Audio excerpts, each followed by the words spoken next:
क्या कोई रैपर, कोई आर्टिस्ट एक पूरे देश को चला सकता है? ये सवाल 27 मार्च 2026 को एक हकीकत बन गया, जब 35 इयर्स के बालेंद्र शाह ने नेपाल के प्रधानमंत्री पद की शपथ ली।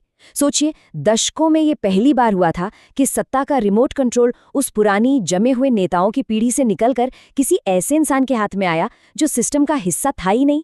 काठमांडू की सड़कों पर जो लाखों नौजवान जश्न मना रहे थे, उनके लिए ये सिर्फ एक नई सरकार नहीं थी, बल्कि एक बिल्कुल नए दौर की शुरुआत थी। शपथ लेने के ठीक 24 घंटे बाद नए गृह मंत्री का ये बयान सामने आया, और ये सिर्फ कहने की बातें नहीं थीं, बल्कि ये उस एक्शन का ऐलान था जो नेपाल की राजनीति को हमेशा के लिए बदलने वाला था। इस एक लाइन के पीछे की पूरी कहानी समझने के लिए चलिए थोड़ा पीछे चलते हैं। तो उस चौंकाने वाले पल का मतलब ठीक से समझने के लिए पहले ये जानना जरूरी है कि नेपाल दशकों से किस तरह के राजनीतिक ठहराव में फंसा हुआ था। एक ऐसा सिस्टम जो अंदर से पूरी तरह खोखला हो चुका था। जरा इस बात पर गौर कीजिए। 1990 में लोकतंत्र आने के बाद पहले 18 सालों में ही 14 प्रधानमंत्री बदल गए। 2015 में नया संविधान भी आया, लेकिन हालात नहीं बदले। वही पुराने चेहरे ओली, देउबा, प्रचंड बारी बारी से सत्ता की कुर्सी पर बैठते रहे। ऐसा लगता था जैसे ये कोई म्यूजिकल चेयर का खेल हो और गाना बंद होने पर कुर्सी हमेशा इन्हीं लोगों के लिए बची रहती हो। इस लगातार की अस्थिरता और करप्शन का सीधा असर पड़ा देश के युवाओं पर। उनका भविष्य अंधेरे में था। आलम ये था कि हर रोज 10,000 से ज्यादा पढ़े लिखे नौजवान अपना देश छोड़कर बेहतर मौकों की तलाश में विदेश जा रहे थे। कुल 35 लाख लोग, यानी देश की 12% आबादी, बाहर काम करने को मजबूर थी। तो सवाल ये है कि ये सब हो कैसे रहा था? इसकी जड़ में था एक पॉलिटिकल सिंडिकेट। अब ये कोई ऑफिशियल ग्रुप नहीं था, बल्कि ये राजनेताओं, बड़े सरकारी अफसरों और ठेकेदारों का एक न दिखने वाला जाल था। जैसे किसी मंत्री ने अपने जान पहचान के ठेकेदार को सड़क बनाने का कॉन्ट्रैक्ट दे दिया। ठेकेदार ने खराब माल इस्तेमाल किया, और जब किसी अफसर ने सवाल उठाया तो मंत्री ने फोन करके उस अफसर से फाइल दबवा दी। सबका हिस्सा तय था और देश का पैसा लुट रहा था। किसी की कोई जवाबदेही नहीं थी। लेकिन जैसा अक्सर होता है, दशकों से जो गुस्सा अंदर ही अंदर उबल रहा था, वो आखिरकार 2025 में एक ज्वालामुखी की तरह फट पड़ा। और इसकी वजह बना सरकार का सिर्फ एक फैसला।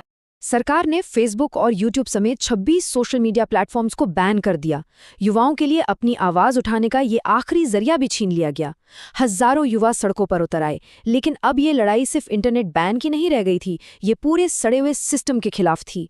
सरकार ने ताकत का इस्तेमाल किया, जिसमें 18 प्रदर्शनकारियों की मौत हो गई। ये मौतें सिर्फ एक आंकड़ा नहीं थीं, ये वो चिंगारी थी जिसने पूरे देश के गुस्से को आग में बदल दिया। हालात तब बदल गए जब सेना ने अपने ही नागरिकों पर गोली चलाने से साफ इनकार कर दिया। इसके बाद प्रधानमंत्री ओली के पास इस्तीफा देने के अलावा कोई और रास्ता नहीं बचा था। इस राजनीतिक उथल-पुथल और अनिश्चितता के माहौल में एक ऐसा चेहरा उभरा जिसके बारे में किसी ने दूर दूर तक सोचा भी नहीं था। एक तरफ थे वही पुराने चेहरे जो 30 सालों से सिस्टम का हिस्सा थे, और दूसरी तरफ थे 35 साल के बालेंद्र शाह, एक रैपर, एक स्ट्रक्चरल इंजीनियर और काठमांडू के बेहद लोकप्रिय पूर्व मेयर। वो उस सिंडिकेट का हिस्सा नहीं थे जिसे देश के युवा जड़ से उखाड़ फेंकना चाहते थे। वो एक बाहरी व्यक्ति थे, और उस वक्त यही उनकी सबसे बड़ी ताकत थी। और ये बदलाव सिर्फ बालेंद्र शाह तक ही सीमित नहीं था, ये तो पूरी की पूरी एक नई पीढ़ी के सत्ता में आने की कहानी थी। 30% से ज्यादा सांसद 30 साल से कम उम्र के थे। 14 में से 10 मंत्री 40 से कम उम्र के थे। ये सिर्फ चेहरों का बदलाव नहीं था, ये पूरी सोच का बदलाव था। नेपाल में दुनिया की सबसे युवा सरकारों में से एक ने कमान संभाली थी। सत्ता में आते ही इस नई सरकार ने काम शुरू कर दिया। पहले कुछ हफ्तों में ही ऐसे तेज और क्रांतिकारी फैसले लिए गए जिसने सबको हैरान कर दिया। पहले ही दिन से एक्शन शुरू हुआ। ये सिर्फ सुधार नहीं थे, ये पुराने वीआईपी कल्चर पर सीधी चोट थे। जैसे ट्रैफिक जैम करने वाले वीआईपी काफिलों पर बैन लगाना। ये सिर्फ ट्रैफिक सुधारने के लिए नहीं था, ये एक संदेश था कि अब कोई कानून से ऊपर नहीं है। सरकारी अधिकारियों के बच्चों के लिए सरकारी स्कूलों में पढ़ना जरूरी कर दिया गया, ताकि सिस्टम में जनता का विश्वास वापस आए।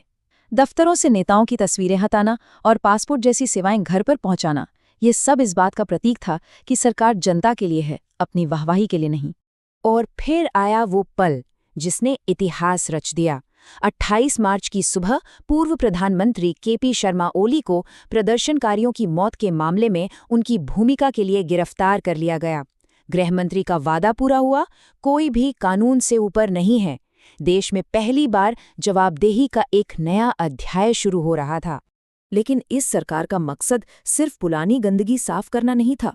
उनका एक बहुत बड़ा और महत्वाकांक्षी विजन था, नेपाल की अर्थव्यवस्था को पूरी तरह बदलकर उन लाखों युवाओं को घर वापस बुलाना जो देश छोड़कर जा चुके थे। ये जो आंकड़े दिख रहे हैं, ये सिर्फ नंबर्स नहीं हैं, ये नेपाल के लिए एक नया सपना है। अगले 5 सालों में $42 बिलियन की अर्थव्यवस्था को $100 बिलियन तक ले जाना, यानी कि देश की औसत आय को 2 गुना से भी ज्यादा करना। $30 बिलियन की आईटी एक्सपोर्ट इंडस्ट्री बनाने का लक्ष्य नेपाल को दुनिया के टेक मैप पर लाना है। हाँ, ये रास्ता आसान नहीं है, चुनौती बहुत बड़ी है, पर इरादे भी उतने ही मजबूत दिख रहे हैं। तो नेपाल में जो हुआ वो सिर्फ एक देश की सत्ता बदलने की कहानी नहीं है। ये कहानी शायद दुनिया भर के उन देशों के लिए एक मिसाल बन सकती है जो ऐसे ही राजनीतिक ठहराव से जूझ रहे हैं। नेपाल की ये पूरी कहानी एक बहुत बड़ा सवाल खड़ा करती है। अगर जेन जी की एक पीढ़ी बिना किसी स्थापित नेता के एक पूरे सड़े हुए सिस्टम को उखाड़ फेंक सकती है और देश को एक नई दिशा दे सकती है, तो ये दुनिया के बाकी हिस्सों के लिए क्या सबक देता है? ये सोचने वाली बात है।